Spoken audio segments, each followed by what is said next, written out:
கர்த்தர் நல்லவர். ஆமென்.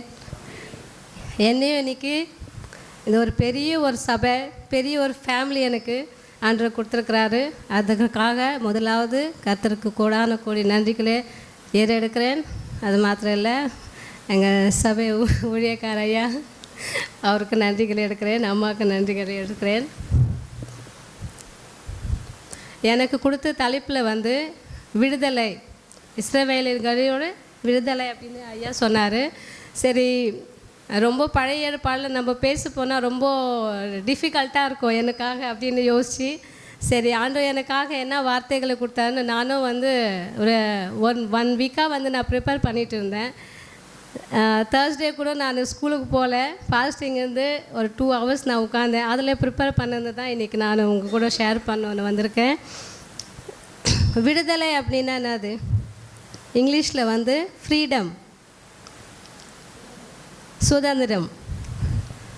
ஸோ இன்றைக்கி எல்லாருமே நம்ம வந்து சபையில் இருக்கிற எல்லா ஜனங்கள் வந்து கண்டிப்பாக விடுதலையோடு இருக்கிறோம். ஏன்னா கர்த்தர் நம்மளோடு இருக்கிறார். ஆனால் வெளியில் இருக்கிற நிறைய ஜனங்கள் இன்னமும் வந்து அடிமைத்தனத்துலேருந்து வாழ்ந்துட்டு இருக்காங்க. அது நம்மளுக்கு நல்லாவே தெரியும். ஆனால் கர்த்தர் நம்மளை மாத்திரம் ஒரு செலக்டட் சூசன் பர்சனாக எடுத்துகிட்டு வந்து அவருடைய சமூகத்தில் நிறுத்தின கிருபைக்காக கர்த்தருக்கு கோடான கோடி நன்றிகளை நான் ஏறெடுக்கிறேன்.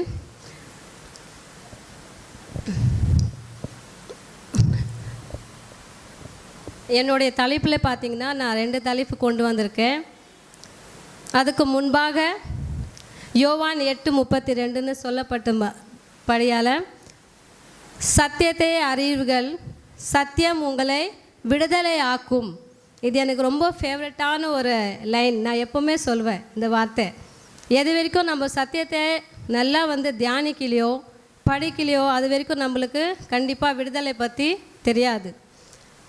ஸோ இதில் வந்து சொல்லுவாங்க, சத்தியத்தை எது வரைக்கும் நம்ம வந்து கரைப்பிடிக்கணும். அதே போல் ஒரு நாள் வந்து பைபிள் எடுத்தோம், ப்ரேயர் பண்ணோம், முடிஞ்சிச்சு அப்படின்னு அதை ஒதுக்கி வச்சுட்டோம்னா கண்டிப்பாக அந்த சத்தியம் நம்மளை வந்து விடுதலை ஆக்காது. ஸோ நாளுக்கு நாள் அதிகமாக நம்ம இதை தியானிக்கும் போது, இப்போது சமீபத்தில் இந்த டாபிக் கொடுத்த உடனே நான் நிறையா சர்ச் பண்ண ஆரம்பித்தேன், நிறையா பைபிள் படிக்க ஆரம்பித்தேன். எங்கெல்லாம் வந்து அந்த விடுதலை பற்றி நம்ம படிக்கலாம், எங்கே இருக்கும் அந்த டாபிக், எங்கே இருக்கும் அதில் இந்த ரிலேட்டட் எங்கெல்லாம் இருக்கும் அப்படின்னு சொல்லிட்டு அதே மாதிரி யோசித்தேன். அப்போ கண்டிப்பாக நம்ம அதிகமாக வந்து பைபிளை வந்து தியானிக்கணும், அப்போ தான் அதோடைய ரகசியங்கள் நம்மளுக்கு வந்து புரியும் அப்படின்னு சொல்லிட்டு. என்னாகமம் 21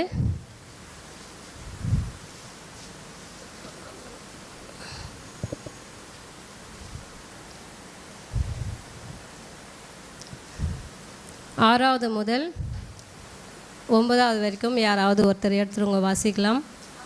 அப்பொழுது கர்த்தர் கொள்ளிவாய் சர்ப்பங்களை ஜனங்களுக்குள்ளே அனுப்பினார். அவைகள் ஜனங்களை கடித்ததினால் இஸ்ரவேலருக்குள்ளே அநேக ஜனங்கள் செத்தார்கள். அதனால் ஜனங்கள் மோசேயினிடத்தில் போய், நாங்கள் கர்த்தருக்கும் உமக்கும் விரோதமாய் பேசினதினால் பாவஞ்செய்தோம், சர்ப்பங்கள் எங்களை விட்டு நீங்கும்படி கர்த்தரை நோக்கி விண்ணப்பம் பண்ண வேண்டும் என்றார்கள். மோசே ஜனங்களுக்காக விண்ணப்பம் பண்ணினான்.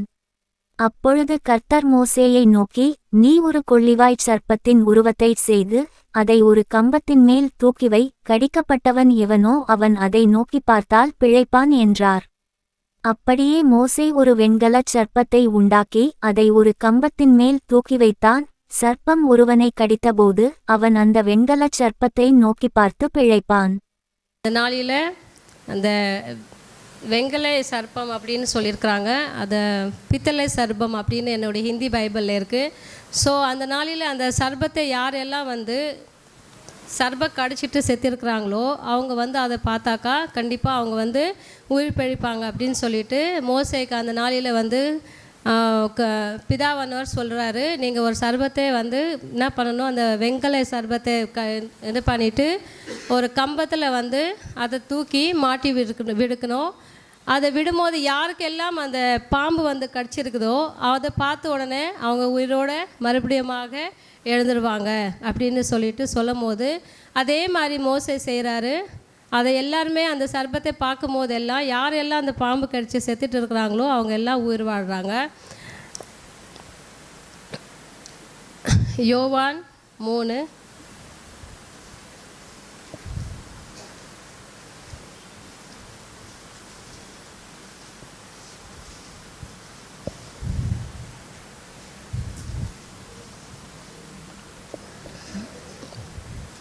14:15. சர்ப்பமானது மோசேயினால் வனாந்தரத்திலே உயர்த்தப்பட்டது போல மனுஷகுமாரனும் தன்னை விசுவாசிக்கிறவன் எவனோ அவன் கெட்டுப்போகாமல் நித்திய ஜீவனை அடையும்படிக்கு உயர்த்தப்பட வேண்டும். அந்த நாளில் மோசேயுடைய கர்த்தர் அவருக்கு கட்டளை எடுக்க அவர் அந்த சர்ப்பத்தை பார்த்துட்டு உயிர் பிறந்தாங்க. ஆனால் ஏசப்பா வந்ததுக்கு அப்புறம் இதில் சொல்கிறாங்க, மனுஷர்குமாரர் ஒருவரை அதே போல் ஒரு மரங்களுடைய சிலுவையில் சுமந்து அவரை தூக்கி மாட்டி இருக்கும் பொழுது இன்றைக்கி நாங்கள் அந்த சிலுவையை பார்த்து நிறையா காரியத்தில் நாங்கள் விடுதலை பெறுகிறோம்.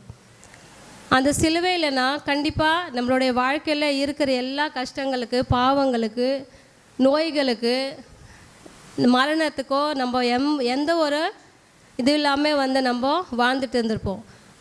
எப்போ நம்மளுக்கு ஏசப்பா அந்த சிலுவையில் மறித்து அதில் தொங்கினாரோ அன்னிலேருந்து இந்த நாள் வரைக்கும் அவர் ஒரு விடுதலை நாயகனாக இருந்து சகலத்திலேருந்து நம்மளை விடுதலை ஆக்கி கொண்டு இருக்கிறார். இப்போ நம்ம 2 தலைப்பு பார்க்க போகிறோம்.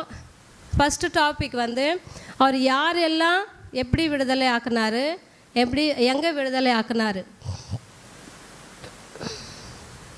ஃபஸ்ட்டு பாவத்திலிருந்து விடுதலை எடுத்து வாசிப்போம்.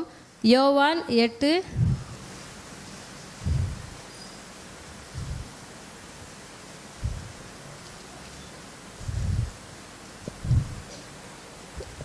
3-11 வரைக்கும்.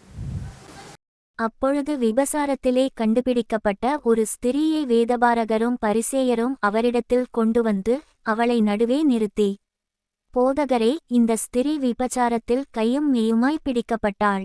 இப்படிப்பட்டவர்களை கல்லெறிந்து கொல்ல வேண்டுமென்று மோசே நியாயப்பிரமாணத்தில் நமக்கு கட்டளையிட்டிருக்கிறாரே, நீர் என்ன சொல்லுகிறீர் என்றார்கள். அவர் மேல் குற்றஞ்சுமத்துவதற்கான காரணம் உண்டாகும் பொருட்டு அவரை சோதிக்கும்படி இப்படி சொன்னார்கள். இயேசுவோ குனிந்து விரலினால் தரையிலே எழுதினார். அவர்கள் ஓயாமல் அவரை கேட்டுக்கொண்டிருக்கையில் அவர் நிமிர்ந்து பார்த்து, உங்களில் பாவமில்லாதவன் இவள் மேல் முதலாவது கல்லெறிய கடவன் என்று சொல்லி அவர் மறுபடியும் குனிந்து தரையிலே எழுதினார். அவர்கள் அதை கேட்டு தங்கள் மனச்சாட்சியினால் கடிந்து கொள்ளப்பட்டு பெரியோர் முதல் சிறியோர் வரைக்கும் ஒவ்வொருவராய் போய்விட்டார்கள். இயேசு தனித்திருந்தார். அந்த ஸ்திரீ நடுவே நின்றாள். இயேசு நிமிர்ந்து அந்த ஸ்திரீயை தவிர வேறொருவரையும் காணாமல், ஸ்திரீயே, உன்மேல் குற்றஞ்சாட்டினவர்கள் எங்கே? ஒருவனாகிலும் உன்னை ஆக்கினைக்குள்ளாக தீர்க்கவில்லையா என்றார். அதற்கு அவள், இல்லை ஆண்டவரே என்றாள். இயேசு அவளை நோக்கி, நானும் உன்னை ஆக்கினைக்குள்ளாக தீர்க்கிறதில்லை, நீ போ, இனி பாவஞ்செய்யாதே என்றார். ஸ்திரீயார் எல்லாருமே கொண்டு வராங்க. கொண்டு கல்லால் அவங்கள அடிக்கிறாங்க. அடிக்கும் போது ஏசப்பா கிட்ட எல்லாருமே சொல்கிறாங்க, இவங்க பாவம் செய்கிறாங்க, அதனால் நாங்கள் இந்த மாதிரி பண்ணிகிட்டு இருக்கோம் அப்படின்னு. அப்போ ஏசப்பா அவரை பார்த்து ஒரே வார்த்தை தான் கேட்குறாரு, இதில் யாரெல்லாம் எந்த ஒரு தப்பு செய்யாமல் பாவம் செய்யாமல் இருக்கிறீங்களோ அவங்க முதலாவது கல் எடுத்து அவங்கள அறியணும் அப்படின்னு சொல்லிட்டு.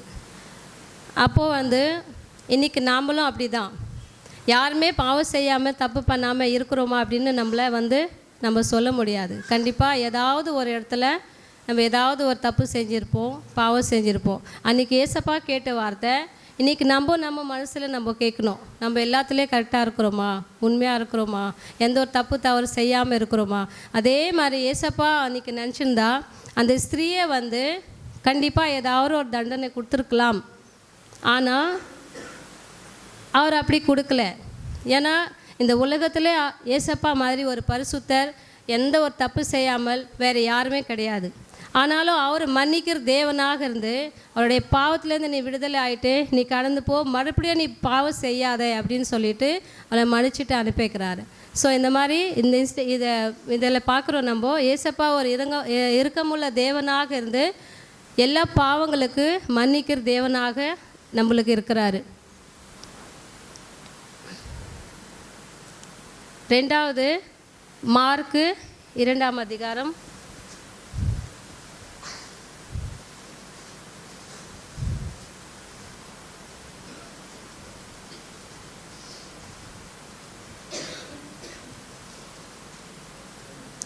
3லேருந்து 10 வரை.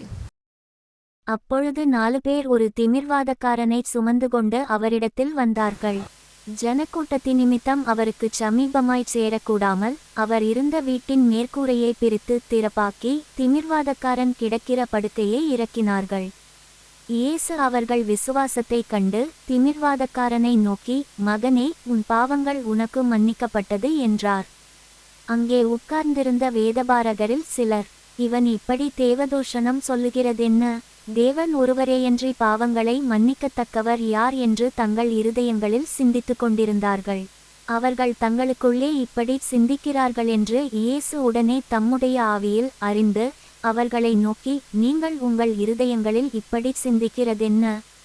உன் பாவங்கள் உனக்கு மன்னிக்கப்பட்டதென்று சொல்வதோ, எழுந்து உன் படுக்கையை எடுத்துக்கொண்டு நடவென்று சொல்வதோ எது எளிது? பூமியிலே பாவங்களை மன்னிக்க மனுஷகுமாரனுக்கு அதிகாரம் உண்டென்பதை நீங்கள் அறிய வேண்டும் என்று சொல்லி திமிர்வாதக்காரனை நோக்கி, மன்னிக்கிற அதிகாரம் யாருக்கு இருக்குது? ஏசப்பாவுக்கு மட்டுமே இருக்குது. வேறு எந்த கடவுள் இது வரைக்கும் மன்னிக்கிற தேவனோ அவங்களுக்கு எந்த ஒரு அதிகாரமும் கிடையாது.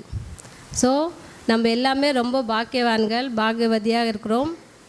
பாவக்கு மன்னிப்பு, பாவத்தில் இந்த விடுதலை ஏசப்பா மாத்திரம் நம்மளுக்கு கொடுக்குறாரு. 2வது டாபிக், நோயிலிருந்து விடுதலை. லூகாஸ் 17:11 19 வரை. பின்பு அவர் எருசலேமுக்கு பிரயாணம் பண்ணுகையில் அவர் சமாரியா கலிலேயா என்னும் நாடுகளின் வழியாக நடந்து போனார். அவர் ஒரு கிராமத்தில் பிரவேசித்தபோது குஷ்டரோகமுள்ள மனுஷர் 10 பேர் அவருக்கு எதிராக வந்து தூரத்திலே நின்று, இயேசு ஐயரே, எங்களுக்கு இரங்கும் என்று சத்தமிட்டார்கள். அவர்களை அவர் பார்த்து, நீங்கள் போய் ஆசாரியர்களுக்கு உங்களை காண்பியுங்கள் என்றார். அந்தபடி அவர்கள் போகையில் சுத்தமானார்கள். அவர்களில் ஒருவன் தான் ஆரோக்கியமானதைக் கண்டு திரும்பி வந்து உரத்த சத்தத்தோடே தேவனை மகிமைப்படுத்தி அவருடைய பாதத்தருகே முகங்குப்புற விழுந்து அவருக்கு ஸ்தோத்திரஞ்செலுத்தினான். அவன் சமாரியனாயிருந்தான். அப்பொழுது இயேசு, சுத்தமானவர்கள் 10 பேர் அல்லவா? மற்ற 9 பேர் எங்கே? தேவனை மகிமைப்படுத்துகிறதற்கு இந்த அந்நியனே ஒழிய மற்றொருவனும் திரும்பிவர காணோமே என்று சொல்லி விடுதலை ஆக்குறாரு.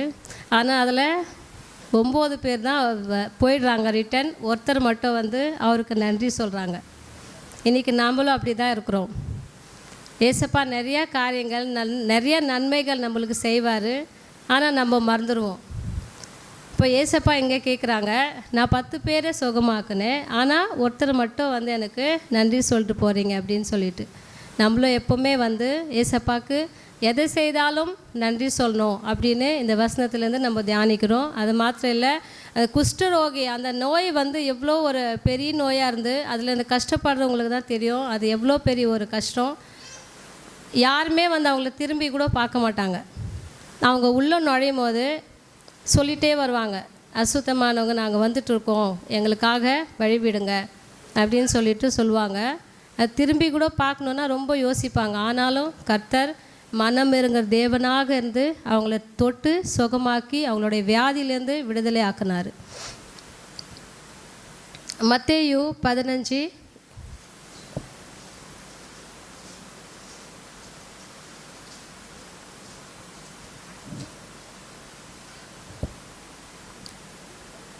29 31 வரை. இயேசு அவ்விடம் விட்டு புறப்பட்டு கலிலேயா கடலருகே வந்து ஒரு மலையின் மேல் ஏறி அங்கே உட்கார்ந்தார். அப்பொழுது சப்பாணிகள், குருடர், ஊமையர், ஊனர் முதலிய அநேகரை திரளான ஜனங்கள் கூட்டிக்கொண்டு இயேசுவினிடத்தில் வந்து அவர்களை அவர் பாதத்திலே வைத்தார்கள். அவர்களை அவர் சொஸ்தப்படுத்தினார். ஊமையர் பேசுகிறதையும் ஊனர் சொஸ்தமடைகிறதையும் சப்பாணிகள் நடக்கிறதையும் குருடர் பார்க்கிறதையும் ஜனங்கள் கண்டு ஆச்சரியப்பட்டு, மட்டும் இல்லாமல் பேசாதவங்கள, கண் பார்வை இல்லாதவங்கள, நடக்காதவங்கள, இந்த மாதிரி பார்க்க போனால் புதிய ஏற்பாடில் நம்ம எண்ணி முடியாத காரியங்கள், அதிசயங்கள் நோயிலேருந்து விடுதலை ஆக்குற தேவன் நம்மளுடைய இயேசு கிறிஸ்து மட்டும் தான். அதனால் இதில் சொல்கிறாங்க, நிறையா பேர் அவரை பற்றி கேள்விப்பட்டுட்டு கண்டிப்பாக அவர்கிட்ட போனால் நம்மளுக்கு ஒரு விடுதலை கண்டிப்பாக கிடைக்கும், நம்மளுடைய நோயிலேருந்து கண்டிப்பாக நாங்கள் குணமாக்குவோம் அப்படின்னு ஒரு நம்பிக்கையோடு போயிட்டு யாரெல்லாம் ஏசப்பா கிட்டே நின்னாங்களோ அவங்கள எல்லாருமே அவரை விடுவிக்கிற வல்லவராக இருந்து தொட்டு சுகமாக்கி மீண்டுமாக அவங்கள வந்து நடக்க செய்தார், கண் பார்வை கொடுத்து பார்க்க உதவி செய்தார். இந்த மாதிரி நிறையா காரியங்கள் வந்து சுகமாக்குற தேவனாக இருந்து அவர் செஞ்சார். அடுத்ததாக தீய ஆவியிலிருந்து விடுதலை.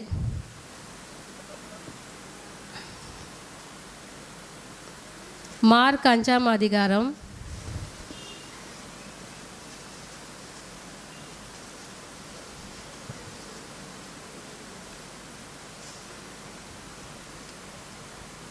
1-13 வரை. பின்பு அவர்கள் கடலுக்கு அக்கரையிலுள்ள கதரேனருடைய நாட்டில் வந்தார்கள். அவர் படவிலிருந்து இறங்கினவுடனே அசுத்த ஆவியுள்ள ஒரு மனுஷன் பிரேதக்கல்லறைகளிலிருந்து அவருக்கு எதிராக வந்தான். அவனுடைய குடியிருப்பு கல்லறைகளிலே இருந்தது. அவனைச் சங்கிலிகளினாலும் கட்ட ஒருவனாலும் கூடாதிருந்தது. அவன் அநேகந்தரம் விலங்குகளினாலும் சங்கிலிகளினாலும் கட்டப்பட்டிருந்தும் சங்கிலிகளை முறித்து விலங்குகளை தகர்த்து போடுவான். அவனையடக்க ஒருவனாலும் கூடாதிருந்தது. அவன் எப்பொழுதும் இரவும் பகலும் மலைகளிலும் கல்லறைகளிலும் இருந்து கூக்குரலிட்டு கல்லுகளினாலே தன்னை காயப்படுத்திக் கொண்டிருந்தான். அவன் இயேசுவை தூரத்திலே கண்டபோது ஓடிவந்து அவரை பணிந்து கொண்டு, இயேசுவே, உன்னதமான தேவனுடைய குமாரனே, எனக்கும் உமக்கும் என்ன? என்னை வேதனைப்படுத்தாதபடிக்கு தேவன் பேரில் உமக்கு ஆணை என்று மிகுந்த சத்தமிட்டுச் சொன்னான். ஏனெனில் அவர் அவனை நோக்கி, அசுத்த ஆவியே, இந்த மனுஷனை விட்டு புறப்பட்டு போ என்று சொல்லியிருந்தார். அப்பொழுது அவர் அவனை நோக்கி, உன் பேர் என்னவென்று கேட்டார். அதற்கு அவன், நாங்கள் அநேகராயிருக்கிறபடியால் என் பேர் லேகியோன் என்று சொல்லி தங்களை அந்த திசையிலிருந்து துரத்திவிடாதபடிக்கு அவரை மிகவும் வேண்டிக் கொண்டான். அப்பொழுது அவ்விடத்தில் மலையருகே அநேகம் பன்றிகள் கூட்டமாக மேய்ந்து கொண்டிருந்தது. அந்த பிசாசுகளெல்லாம் அவரை நோக்கி, பன்றிகளுக்குள்ளே போகும்படி அவைகளுக்குள்ளே எங்களை அனுப்பும் என்று அவரை வேண்டிக் கொண்டன. இயேசு அவைகளுக்கு உத்தரவு கொடுத்தவுடனே அசுத்த ஆவிகள் புறப்பட்டு பன்றிகளுக்குள் போயின. உடனே ஏறக்குறைய 2000 பன்றிகளுள்ள அந்த கூட்டம் உயர்ந்த மேட்டிலிருந்து ஓடி கடலிலே பாய்ந்து கடலில் அமிழ்ந்து மாண்டது. தீய ஆவி பிடிச்ச ஒரு மகனை வந்து குறித்து அவங்க அப்பாவுக்கு எவ்வளோ ஒரு கஷ்டமாக இருந்திருக்கும். அதுவும் 1 இல்லை 2 இல்லை, நாங்கள் வந்து நிறைய அதிகமாக ஜனங்களாக இருக்கிறோம் அப்படின்னு சொல்லிட்டு அந்த தீய ஆவி சொல்லும் பொழுது எல்லாருக்குமே பயமாக இருக்கும். கண்டிப்பாக யாராலையும் வந்து அவங்கள ஒன்றுமே பண்ண முடியாது. எப்போவுமே வந்து அதில் வந்து நல்ல ஒரு இதுவில் வந்து செயினில் தான் அந்த மாதிரி வந்து கட்டி அவங்கள வச்சுருப்பாங்க. அப்படியாப்பட்ட ஒரு தீயாவி பிடிச்சி ஒரு மனுஷனை வந்து யாரால் வந்து விடுதலை ஆக்க முடியும்னா ஏசப்பா மாத்திரம் வந்து அவருக்கு விடுதலை தரணும்னு சொல்லிவிட்டு அவங்க அப்பா ஒரு விசுவாசத்தோடு அவருடைய மகனை வந்து கொண்டு போய் நிறுத்தினார். அவர் ஜெபம் பண்ணிவிட்டு அவருக்கு அந்த தீயாவி பிடிச்சிருக்கிற அந்த மகனுக்கு விடுதலை தந்து மறுபடியும் வந்து ஒரு நல்லா சுகம் கொடுத்துட்டு அவங்க அப்பா கூட திரும்பி செய்ய கிருபை செய்தார். ஸோ இந்த மாதிரி தீய ஆவியிலேருந்து கூட விடுதலை செய்கிற தேவன் நம்மளுடைய ஏசப்பா மட்டும்தான். அடுத்ததாக மரணத்திலேருந்து விடுதலை. லூக்கா 7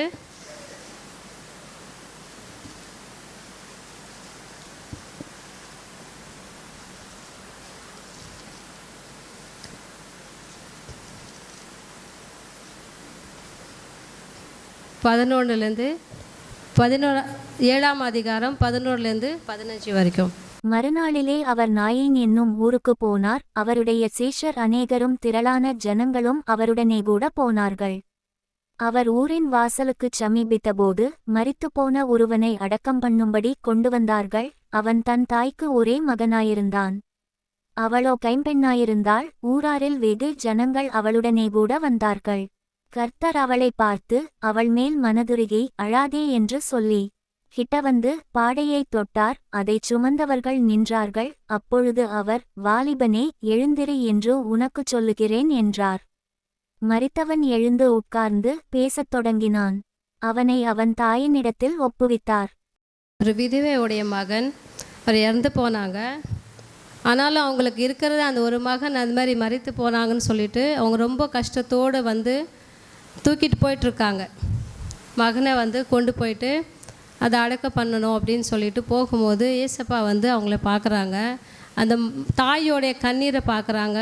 அவன் மனம் இறங்க தேவனாக இருந்து அந்த மகளுடைய கண்ணீர் துடைச்சிட்டு அந்த மகனுக்கு வந்து மறுபடியுமாக அவர் உயிரை கொடுத்து ஒரு வல்லவராக இந்த மரணத்துலேருந்து விடுதலை ஆக்கி, ஏன்னா அந்த தாய்க்கு அந்த மகனை விட்டால் வேறு யாருமே இல்லை, அந்த விதவை தாய்க்கு மகனை விட்டால் யாருமே இல்லை அப்படின்னு சொல்லிட்டு அவர் மனம் இறங்கி அந்த மகனுக்கு அந்த மரணத்துலேருந்து விடுதலை ஆக்கி மீண்டுமாக உயிர் தந்து அவரை ஆசீர்வதித்து அந்த மகனை அந்த தாயோடு அனுப்பி வைத்தார். இந்த மாதிரி பாவத்திலேருந்து விடுதலை, நோயிலேருந்து விடுதலை, தீ ஆவியிலேருந்து விடுதலை, மரணத்திலேருந்து விடுதலை, அது மட்டும் இல்லாமல் நிறையா வந்து நம்ம கஷ்டங்கள் மத்தியில், பாடுகள் மத்தியில், நிந்தனை அவமானம் மத்தியில் கூட கர்த்தர் மாத்திரம் நம்மளுக்கு விடுவிக்கிற வல்லவராக இருந்து நம்மளுக்கு விடுதலை தந்து இந்த நாள் வரைக்கும் நம்மளை வந்து காப்பாற்றி ஆசீர்வாதித்து வழி நடத்த வந்துக்கிறாரு. இப்போ அடுத்த தலைப்பு வந்து ஏசப்பா எப்போ நம்மளை விடுவிப்பார்? விடுதலை வேணும்னு நம்ம கேட்குறோம், ஆனால் வந்து எப்போ நம்மளை விடுவிப்பார் அப்படின்னு சொல்லிட்டு ஒரு தலைப்பு பார்க்க போகிறோம். ஸோ ஃபஸ்ட்டு என்ன இருக்குன்னா, நம்ம விசுவாசித்தால், முதலாவது நம்ம விசுவாசிக்கணும். இப்போ இதில் எல்லாமே பார்த்தோம். எல்லாருக்கும் விடுதலை எப்படி கிடச்சிதுன்னா அவங்களோட விசுவாச நிமித்தமாக தான் ஃபஸ்ட்டு அவங்களுக்கு விடுதலை கிடச்சிருக்குது. அவங்க விசுவாசிருக்கிறாங்க, ஏசப்பா கிட்டே போனால் நாங்கள் கண்டிப்பாக சுகப்பெறுவோம், மரணத்துலேருந்து விடுதலை ஆக்குவோம், அதே மாதிரி வியாதியிலேருந்து விடுதலை ஆக்குவோம், பாவத்திலேருந்து விடுதலை ஆக்குவோம் அப்படின்னு சொல்லிட்டு விசுவாசத்தோடு அவங்க கிளம்பி போனாங்க. அதே மாதிரி அவங்களுக்கு விசுவாசத்துக்கு ஏற்ற மாதிரி ஏசப்பா அவங்களுக்கு சகல காரியம் அவங்களுக்கு செய்து முடிக்கிறாரு. ரெண்டாவது காரியம், நம்மளுடைய பாவங்களை வந்து சகலத்தையும் அறிக்கையிடும் போது, எவ்வளவோ நம்ம தவறு செய்திருக்கிறோம், நம்மளுக்கு விடுதலை வேணும், கர்த்தர் கண்டிப்பாக நம்மளுக்கு விடுதலை தரமாட்டார். முதலாவது அந்த பாவத்தை நம்ம அறிக்கையிடணும். என்னுடைய பாவங்கள் இவ்வளோ ஏராளமாக இருக்குது ஆண்டவரே, நாங்கள் வந்து என்னுடைய பாவத்தை நாங்கள் அறிக்கையிடுறோம், இனிமேல் நாங்கள் எந்த தவறும் பாவம் செய்யாமல் பரிசுத்தமாக வாழ போகிறோம். கண்டிப்பாக நீங்கள் எந்த காரியத்துக்கு விடுதலை ஆக்கணும்னு ஜெபம் பண்ணுறீங்களோ ஏசப்பா உங்களுக்கு விடுதலை தருவார். அதனால் என்ன சொல்கிறாங்களா, முதலாவது நம்மளுடைய பாவங்களை என்ன பண்ணணும், அறிக்கையிடணும். ரெண்டாவது மன்னிப்பு கேட்கணும். அவர்கிட்ட மன்னிப்பு கேட்டுகிட்டே இருக்கணும். நம்மளுக்கே தெரியும் நம்ம எப்போ வந்து அவர் மன்னிப்பார், நம்ம மனசுக்குள்ளே ஒரு திருப்தியாக நம்ம ஃபீல் பண்ணுவோம். ஏதோ ஒரு தப்பு செய்கிறோம், ஆனால் வந்து மன்னிப்பு கேட்கும் பொழுது ஏசப்பா நம்மளுக்கு மன்னிச்சிட்டு இருக்கிறாரு அப்படின்னு நம்மளே ஃபீல் பண்ணும்போது கண்டிப்பாக அவர் நம்மளுக்கு எல்லாத்துலேருந்து நம்மளுக்கு விடுதலை ஆக்கிற ஜீவனுள்ள தேவனாக இருக்கிறார். விடுதலை நம்ம ஏன் கேட்குறோம், ஏன் பாவத்திலேருந்து நம்ம விடுதலை ஆக்கணும்னு ஆசைப்படுறோம்? முதலாவது ஏன் பாவத்திலேருந்து விடுதலை ஆக்கணும்னு ஆசைப்படுறோம்? நம்ம பரலோக ராஜ்யத்துக்கு போகணும் அப்படின்னு சொல்லிட்டு தான் நம்ம விடுதலை ஆக்கணும்னு யோசிக்கிறோம். பாவமாக இருந்தால் கண்டிப்பாக நம்ம பரலோக ராஜ்யத்துக்கு நம்மளை ஏசப்பா வந்து அனுமதிக்க மாட்டார், தள்ளி விட்டுருவார், நரகத்தில் போயிடுவோம் அப்படின்னு ஒரு பயம் தான் நம்மளுக்குள்ளோ. அதனால் நம்ம என்ன பண்ணுறோம், பரிசுத்தமாக வாழணும். அவர் எப்படியெல்லாம் நினச்சாரோ, எப்படியெல்லாம் பைபிளில் சொல்லியிருக்கிறாரோ அதுக்கேற்ற மாதிரி நம்ம வாழணும் அப்படின்னு சொல்லிட்டு ஒவ்வொரு நாளும் நம்ம ஒப்பு கொடுத்துட்டு நம்மளுடைய பாவங்களை அறிக்கையிட்டுட்டு நம்ம பரலோக ராஜ்யத்தில் நித்திய ஜீவனை பெறுகிறதுக்காக தான் முதலாவது நம்மளுடைய பாவங்களை அறிக்கை விட்டு அதுலேருந்து விடுதலை ஆகணும்னு நம்ம ஆசைப்படுறோம். அதுக்கேற்ற மாதிரி கண்டிப்பாக நம்மளுக்கு அப்படி ஒரு பாவத்திலேருந்து நம்ம விடுதலை ஆகினா ஏசப்பா நம்மளுக்கு எல்லாமே வந்து செய்ய வல்லவராக இருந்து பரலோக ராஜ்யம் நம்மளுக்கு கண்டிப்பாக அவர் கொடுப்பார். இது எல்லாமே சொல்லி முடிச்சிட்டோம். எப்படி ஏசப்பா வந்து நம்மளுக்கு இதெல்லாம் கொடுத்தாரு அப்படின்னு யோசிப்போம்ல. வேறு எங்கேயாவது நம்ம டாக்டர்ஸ்கிட்ட போனோன்னா ஒரு நோயை பிடிச்சிருக்கு, ஒரு நோய் இருக்குது நம்மளுக்குள்ளோ, அப்போது ஒரு டாக்டர்கிட்ட போனால் நம்ம எவ்வளோ செலவு பண்ணுவோம்? சொல்லவே முடியாது. இப்போ சொல்லவே முடியாது. ஏன்னா மெடிக்கல்னால் இப்போ ஒரு பிஸ்னஸ் ஆயிடுச்சு. ஆனால் ஏசப்பா மட்டும் வந்து இலவசமாக நம்மளுக்கு எல்லாம் நோயிலேருந்து, பாவத்திலேருந்து, மரணத்துலேருந்து, சாபத்துலேருந்து, எல்லாத்துலேருந்து நம்மளுக்கு இலவசமாக நம்மளுக்கு விடுதலை கொடுக்குற தேவனாக இருக்கிறார். அதுதான் அவருடைய பெஸ்ட்டு குவாலிட்டி. வேறு எங்கன்னா போனோம்னா ஏதாவது ஒரு பரிகாரமாக எதனா ஒன்று செய்ய சொல்லுவாங்க. இதுக்கு இவ்வளோ செலவு பண்ணுங்கள், அப்போ தான் நீங்கள் நல்லா ஆவீங்க. இதுக்கு இவ்வளோ செலவு பண்ணுங்க, அப்போ தான் வந்து உங்கள் வீட்டில் இருக்கிற தீய சக்தியெல்லாம் ஓடி போயிடும் அப்படின்னு சொல்லுவாங்க. ஏசப்பா மாத்திரம் நம்ம முட்டி போட்டு ஜெபம் பண்ணும்போது நல்லா சுற்றி நம்ம என்ன பண்ணுவோம், எப்போவுமே ப்ரேயர் எண்ணெய் வச்சுன்னு இருப்போம், பிளெஸ்ஸிங் ஆயில் வச்சுன்னு இருப்போம், ப்ளஸ் வந்து பிளெஸ்ஸிங் வாட்டர் வச்சுட்டு இருப்போம். அது மட்டும் தெளிச்சிட்டோம்னா கண்டிப்பாக நம்மளுடைய விசுவாசத்துக்கு ஏற்ற மாதிரி ஏசப்பா சகலத்துலேருந்து நம்மளை விடுவிக்கிற தேவனாக இருக்கிறார். ஸோ நம்ம வந்து அந்த இலவசமாக பெற்று கொடுக்கறது வந்து பாவத்திலேருந்து விடுதலை, நோயிலேருந்து விடுதலை, கஷ்டத்துலேருந்து விடுதலை, சாபத்திலேருந்து விடுதலை, மரணத்துலேருந்து விடுதலை. இது எல்லாமே ஏசப்பா இலவசமாக எந்த ஒரு ரூபாய் காசு செலவு பண்ணாமல் நம்மளுக்கு கொடுக்குறாரு. அதனால் வந்து முதலாவது நம்ம என்ன செய்யணும், ஏசப்பாவை தான் தேடி நம்மளுடைய பிரச்சனைங்களை, நம்மளுடைய போராட்டங்களை, நம்மளுடைய வேதனைகளை அவர்கிட்ட தான் நம்ம ஒப்பு கொடுத்து அவர்கிட்ட கேட்கணும். அவருக்கு அப்புறம் தான் நம்ம வேறு ஏதாவது யோசிக்கணும்னு தவிர முதலாவது ஓடி போயிட்டு இங்கே அங்கே போயிட்டு அழிஞ்சிட்டு இருக்கக்கூடாது. சொல்லுறவங்க பின்னாடி நம்ம சுற்றி நம்மளுடைய டைமோ நம்மளுடைய காசோ வந்து செலவு பண்ணக்கூடாது.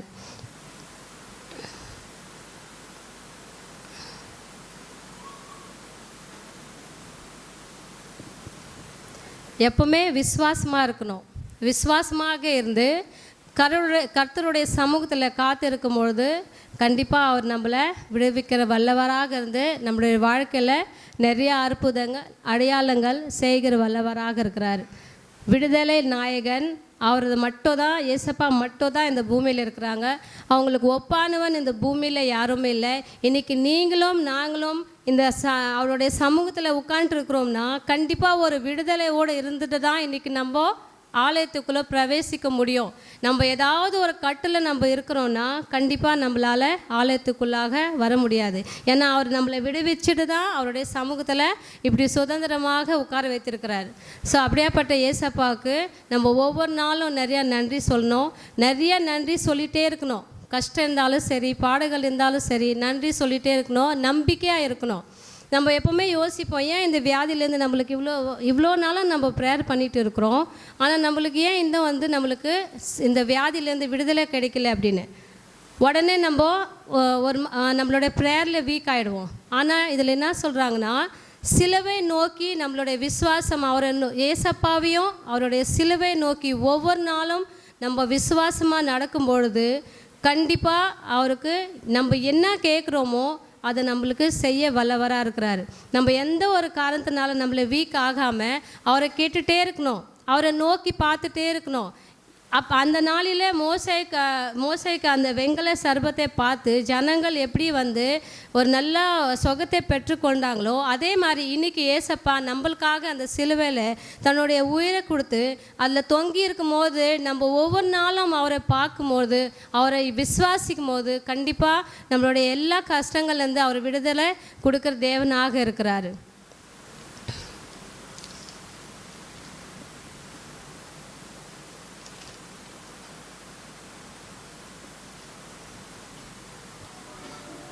கடைசியாக மறுபடியும் சொல்கிறேன், சத்தியத்தை அறியுங்கள், சத்தியம் உங்களை விடுதலையாக்கும்.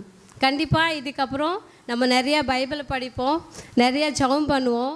எதிலெல்லாம் நாங்கள் விடுதலை இல்லாமல் இருக்கிறோனோ கண்டிப்பாக ஏசப்பா அந்த எல்லாத்துலேயுமே நம்மளுக்கு அது எது இருந்தாலும் சரி நம்மளுடைய